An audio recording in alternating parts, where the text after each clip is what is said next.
Hello, welcome back to the Delicious Apple podcast, and I am Delicious. So today I just want to dive into this story, but let me put it like this. There's this thing that is a bit more common amongst African people. I'm not saying that all African people are doing it. I'm saying some, but otherwise it is common that when a woman has a child, right, when she gets married to a man who is not the father of that child, it's normal that she would leave that child with her family, more of like her parents, and then she will go to the marriage alone. She wouldn't go into that marriage with that child. So it's more of like that. So now let's get to hear it from a child's perspective. How did that really turn out? So the title of today's video is story rather. My mom left me after marrying my stepdad. So let's get into the story and hear how the child who was left behind saw the whole thing, how they experienced it.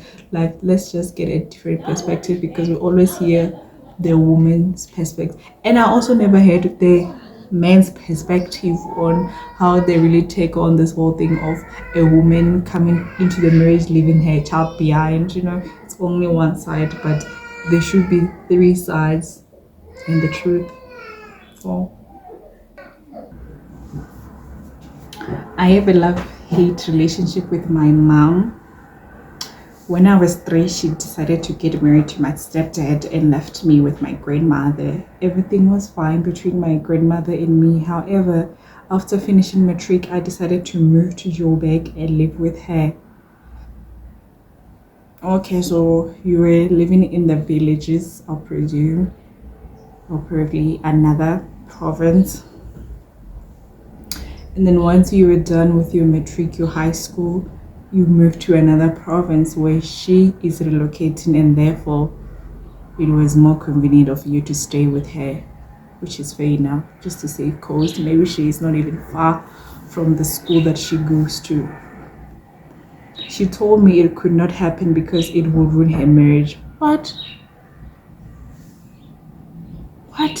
So basically she prioritized her marriage over her child, or rather her relationship with the child, her child's well-being, like mentally, emotionally. How could she say that? I've realized some things with this kind of situation where women will do this. There's the hidden truth of them hating on that, since they are married, right, to a man who is not the father of this child. They just go on to hate this child since the father didn't do right by them. Would you agree with me on that one? Have you ever thought of it? Have you ever seen it that way?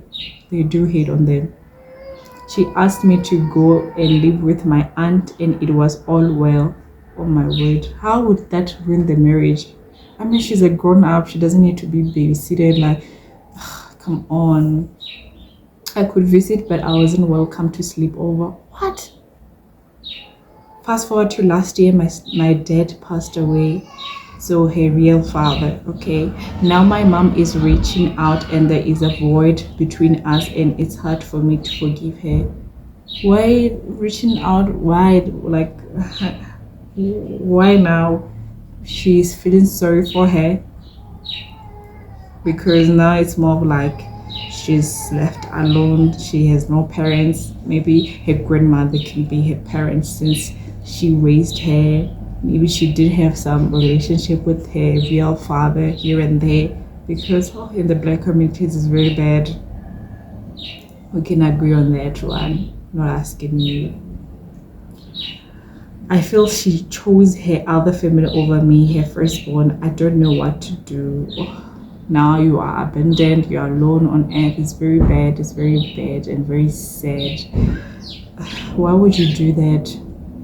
Why would you do that?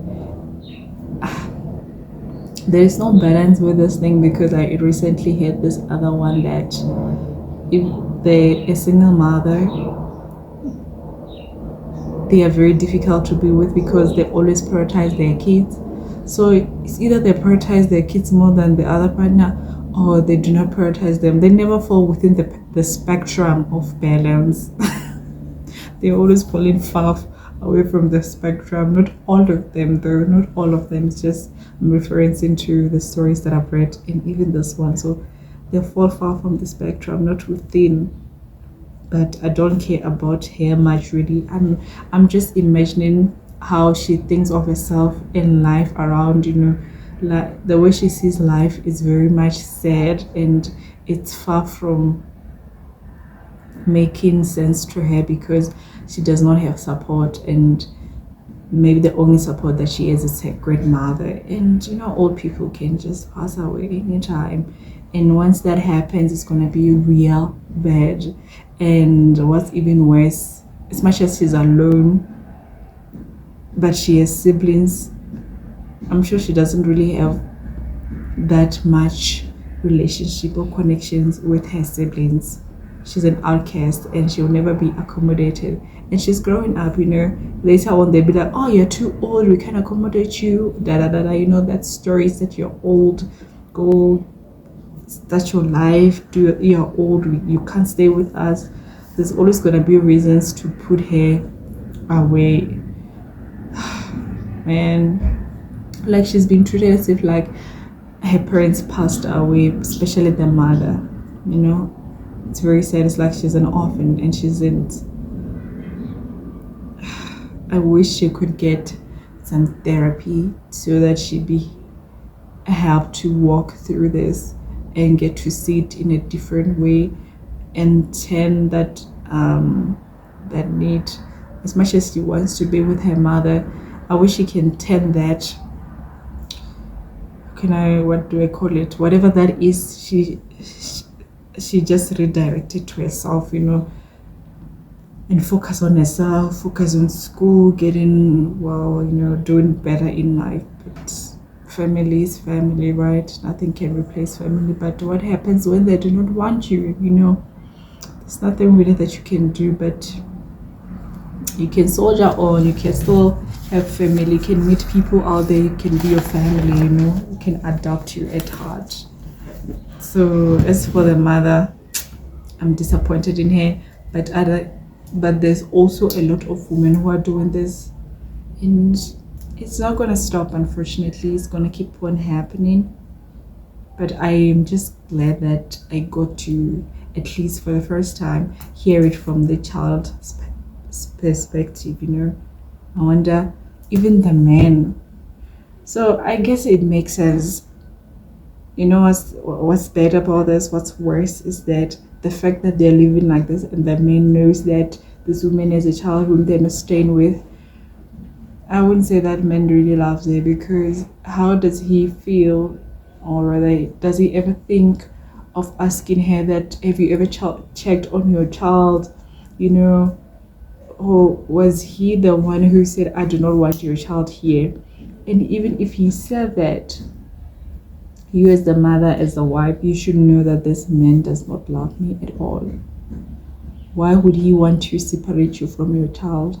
It would be better if the child is the one who said he does not want to live with them. That would be fair enough. It's their own decision, rather than being cast out, pushed away. That is very sad, and I don't trust this man at all. Love or family? I would go with family. In times like this, I would choose family any day, any time, because what's the point of sleeping with your enemy? Reminds me of that video that I made of the one who doesn't want the wife to lose weight. Those are enemies. But otherwise, let me leave it here.